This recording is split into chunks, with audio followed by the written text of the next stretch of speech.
to the Creating Wealth and Wellness podcast again. Thanks for coming back this week. Today, I am your only host. It's me, Amanda Kingsley. Tara is off duty today because we have a guest expert. And today, Laura and I are here to take you on a journey where freedom is cultivated through personal development, where women connect to fuel their futures, and where wealth is created as a byproduct of being well. So we say that every single episode, but I feel like today that last piece is super duper important because Laura and I are here to talk about wealth. Welcome, Laura. Thank you. Thank you. I'm so excited to have you here today. So Laura Towns is local to me. That's how we met, which is, I don't know, maybe we met in the online world and have connected because I think we did, yeah. Yeah, so cool. But Laura works in financial advising, and she came to this work through her work as a spiritual coach and a money coach, and working with women in their transformational experiences. She's also a yoga teacher and probably lots of things that I don't even know about. But she's landed in this world of financial advising. And one of my absolute favorite things about Laura from the very minute that I met her was her comfort level around money and talking about money and releasing the guilt around money and talking about the desire for money. And she just makes it feel really spiritual and amazing. And so I'm super glad to have you here. Thank you. Thank you. That's such a nice introduction. Is there anything you want to add? Is there anything that I missed about you and your beautiful self that you want to share with listeners? No, I think you captured everything. You know, this is the work that I'm doing now is an outgrowth of the work that I was doing before as a coach. And what I found, maybe we'll just jump into this. Shall we just jump into this? Like how? Oh, let's jump. Okay, we'll just jump right in. So what I found when I was working with women around sort of spiritual development, personal growth, business growth, and it just led to money. The conversation kept coming back over and over again to money. Like, how do I get more money? How do I make more money? Like that was sort of the constant low level freak out that pretty much everybody I knew had, including myself. I just definitely I was a train wreck with money for most of my adult life. And so it was a source of deep inquiry and fascination for me. And as it turns out, it was the same kind of thing for many, many of my clients, most of them. Yeah. And what I came to learn through my own experience and the way I came to work with women was to understand the connection between money and joy and money and worth, money and our self-worth. Yeah. So the difference for me came when I dropped the story that I had about whether I was worthy or not. And this applied everywhere, but of course it applied with money, because money it's part of the universal flow. And if we're blocking it with this story, this completely fictitious story that we're not worthy in whatever way. So for me, it was the conversation around of divinity, actually being the divine being that we are, that I am, that you are, that everybody is. Most of us walk around completely separate from that knowledge, and we suffer. And one of the ways we suffer is that we block off the flow of many things in our lives, many things that want to come into our lives: ease, harmony, just sort of open pathways. But one of the biggest ways is that we block the flow of money. It's impossible for us to receive what actually wants to come to us. So, that's kind of a very quick summation of how I came to correct or heal my money. That was one side of the equation. That was sort of the inner work. The other side was the very practical, on the ground, like, okay, now what? Now that I have money, how do I actually use it? Here we are. Like, it's all well and good to talk about this spiritual and universal flow and this divinity, but we live in this world. We live in this world where we have to plan for the future. If I want my children to have some money to be able to go to college with, I need to plan for that. If I want to have money that's going to support me when I'm not able to generate an income, AKA a retirement fund, I need to plan for that. Right. So how do we do those things? How do we, and what happens if is it unspiritual to want something like another home or a vacation or nice clothes? Is it, so all of those questions to tease out and get really comfortable and neutral with, if we're still asking those questions, it's not neutral yet. Of course, it's all okay. It's all okay. Right? Yeah. If we're still asking that question, that means there's a charge for it. That means it still exists in this kind of binary way for us. It exists outside of us.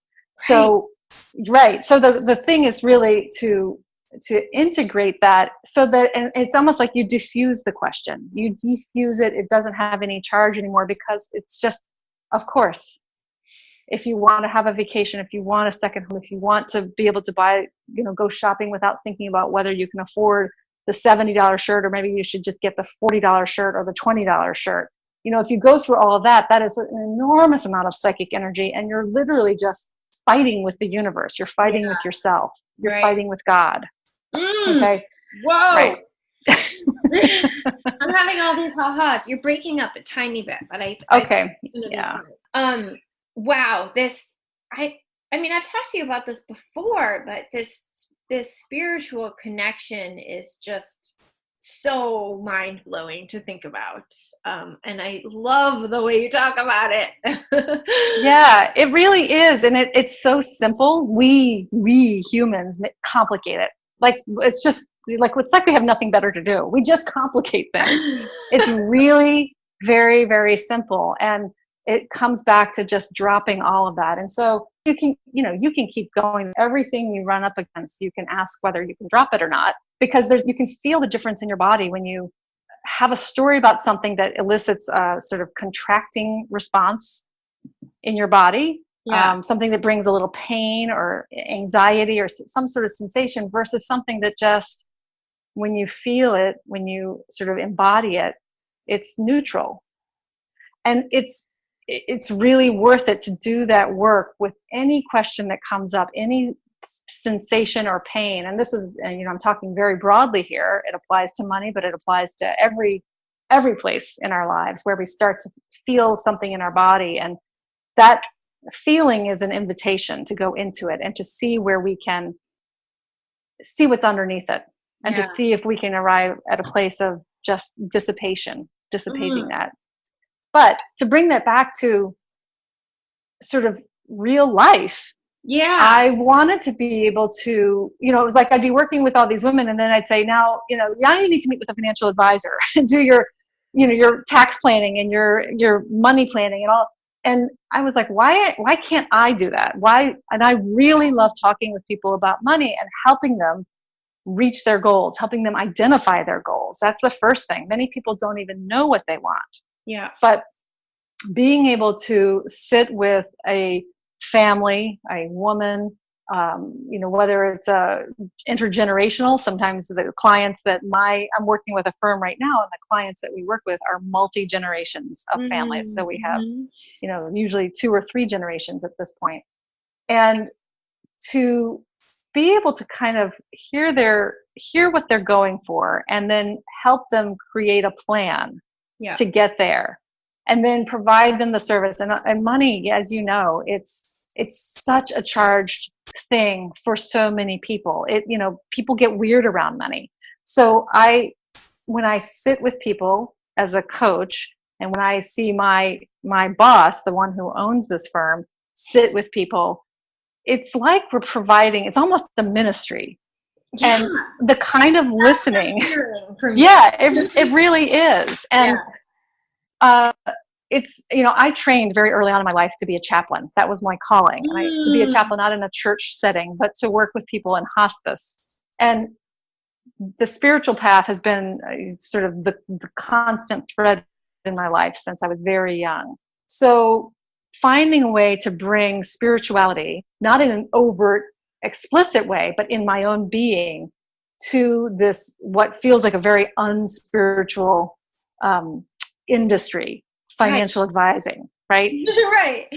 But it's perfect. It's getting to sit with people and helping them with kind of bridge that feeling, that space between where they are now and where they want to be, and to help them like across that bridge. It can be really scary for people to talk about money. It can be very scary for people to look at where they are now and maybe how far they have to go in order to get where they want to be. And it can feel daunting. Right. So I get to be somebody who holds my hand out and helps them across that bridge, helps them see that it's not as scary. Most of the time, it's not as scary as people have made it out to be in their own heads. So true. It's even just like, sometimes I'll go to pay bills and I like have so much fear around it.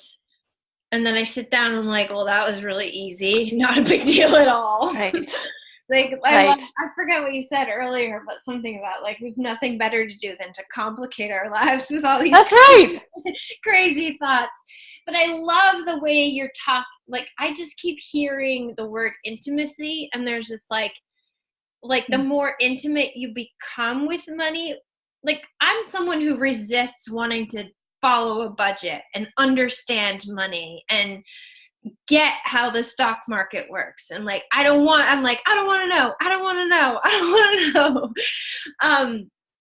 But blocking that intimacy with money is like, it's like blocking spirituality. It's like all, I don't know. It's just making so much sense as you're talking about it.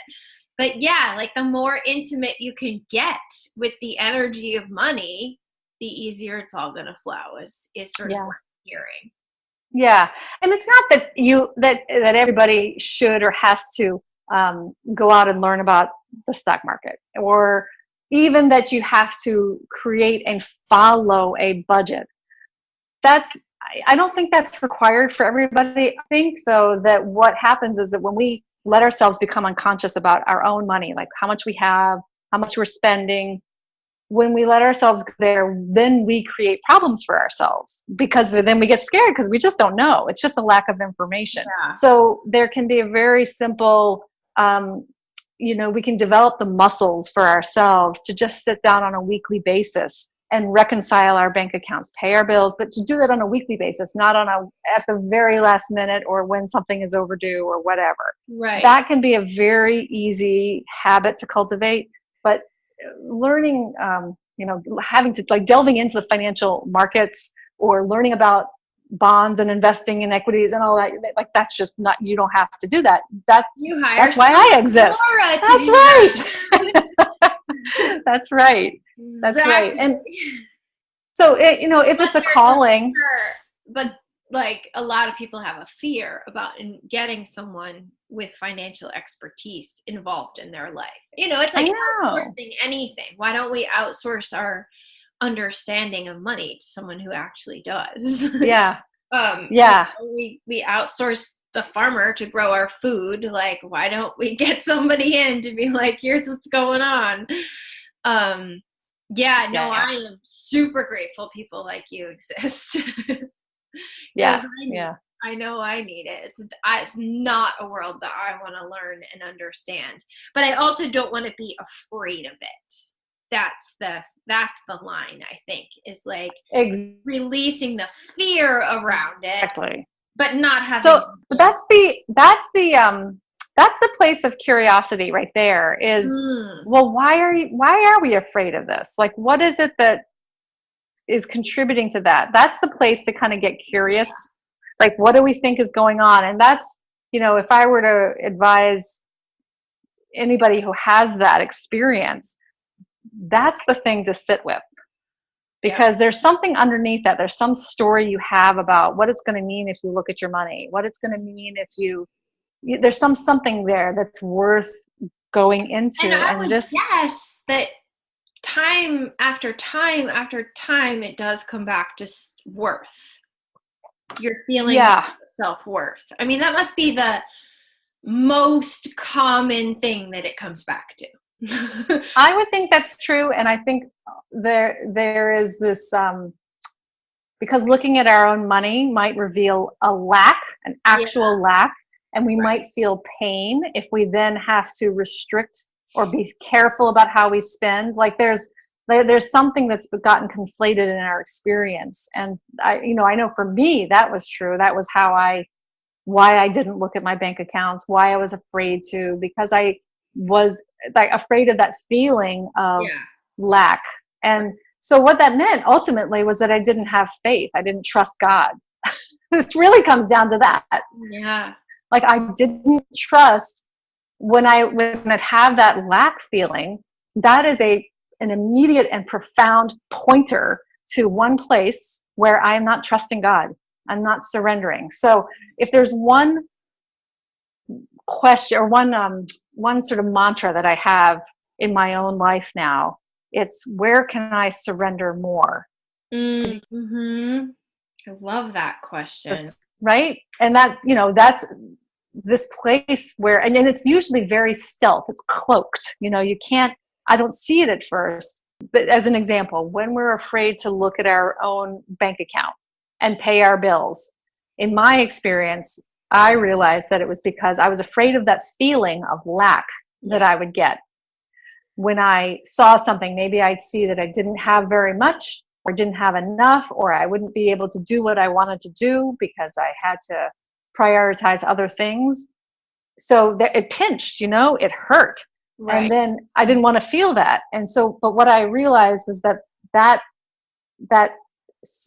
avoidance, that desire to avoid those feelings, underneath that, fundamentally, it was a lack of trust in God. So it was a lack of surrender to God, to just allow. Yeah. And that's it's so funny to be talking about all of this on this one side and tie it back to financial advising and why I'm doing the work that I'm doing. But really, this is all of the behind the scenes work for any of us who struggle with money. And by struggle, I don't mean whether you have enough or don't have. You could have $1 million in your bank account and still struggle with money, meaning you could still have a charge around it. You could still be terrified that you're going to lose it. That's a charge. So it's not really about how much money you don't have, although certainly having eliminate problems or worries, but fear and that fear of lack, that sort of story, it doesn't solve or cure that server problem. And that's really what's most interesting to me when I'm working with women on a coaching basis, on that side of things. Yeah. Oh, it is such beautiful work. And I am going to guess that in the world of financial advising, there are very few women very few women, first of all, and very few people who go as deeply spiritual, into this. And I guess I'm just my head is imagining, or my heart is imagining what would happen if more people in the financial world really thought about money the way that you do. Because it is also possible to not think about any of this and just do the numbers and numbers. And that's actually totally fine too. Yeah. But our world is so money charged and so money anxious and so money edgy that if everyone were to listen to this podcast, this one episode, I'm just imagining how much peace we could bring to money if more people saw it the way that you see it. And I want to thank you for doing this work, because I just think that it's such a gift to have people like you showing up and talking about things like retirement funds and, college savings plans and whatever it is, all those pieces, because even if you are just talking about the numbers with a client and they're not really there to talk about divinity and spirituality, it's coming through, right? That's the energy exactly bring to the industry. And I just want to thank you for doing that because it's so incredible. And I am personally really excited that you're local because then I can refer all my people. But yeah, it's amazing. The firm that I landed with is actually a firm it's an independent firm. Yeah. Run by a woman. She's been in the industry for 27 years. It's right here in Greenfield. Amazing. And so she's the owner and principal. Her vice president of operations is a woman, and she's training me, bringing me in. And I think that you mentioned earlier that you don't think there are a lot of women in this industry, and it's true. I think it's fewer than 20%, less than 20% of financial advisors. Yeah. Wow. And women are, like, I think in the next, 5 or 10 years, more than 50% of wealth, legacy decisions, and financial decisions will be made by women. So it is and women prefer, by and large, to talk to other women about money, about financial advising. So this is all research that the larger firms have done, and they know that recruiting women into this field is an important business move because it better serves future clients. Yeah. The fact that I am in a firm now that's run by women and it's an independent firm, so it's got her stamp all over it. It reflects who she is as an investment advisor and a financial planner, financial advisor, and who she is as a person, which is very warm and very welcoming. And I told her yesterday, the first time I sat with her to just have a conversation, she listens so intently. And it's just, to sit with somebody who does that and really hears you and asks a couple of guiding questions, but then just listens. It's, that in itself is a gift. So, yeah, well, it's money is a place where many, many people feel unsafe. And so she's bringing that sense of safety to this place that people maybe have never felt safe talking to anyone about money. So that is beautiful. We are coming to time here. So let's just say our listeners are like, whoa, my mind's been blown a little. I'm thinking about things a little bit differently. What's the first thing I can, I don't want to use the word should, but like, what can I go do now to shift things just a little bit? Like just one step in a new direction. Well, I think that the biggest gift a person can give themselves is to get curious about what they're avoiding and why they're avoiding it. So if it pertains to money, to just give themselves time, stop beating yourself up, first of all, because that's a complete waste of time, waste of energy. So if you're somebody like me who would avoid, and then I would beat myself up for avoiding and all that, just drop it. Like, just stop.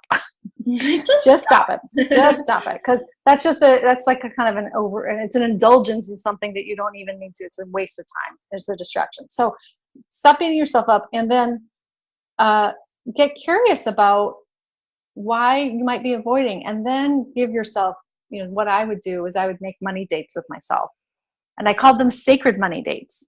Oh. And I would burn some sage, or I think I got some cedar or something that was very clearing around money and I would make it a real, like, I really created an intention for myself that allowed me to come to this weekly practice with ease and with as something I actually look forward to rather than something I dreaded. Oh, wow. So that's a very simple thing for people who are sort of wrestling with this in their own homes. And then, I'm not coaching anymore right now because I'm really focused on the financial advising. So I'm not able to offer services per se. I do have a blog. I haven't written very much lately, but people can go to my blog and read and see if there's anything that resonates there. But then, if somebody's at the point of wanting to meet with an expert to sort of review their financial situation and talk about their goals, then find somebody in your community. You can ask around. References are always good. If you ask other people, who did they go to for financial advising? I'm happy to give the name of the firm that I work with. People are welcome to go to the website and check that out. Yeah, please. So we can link. Yeah.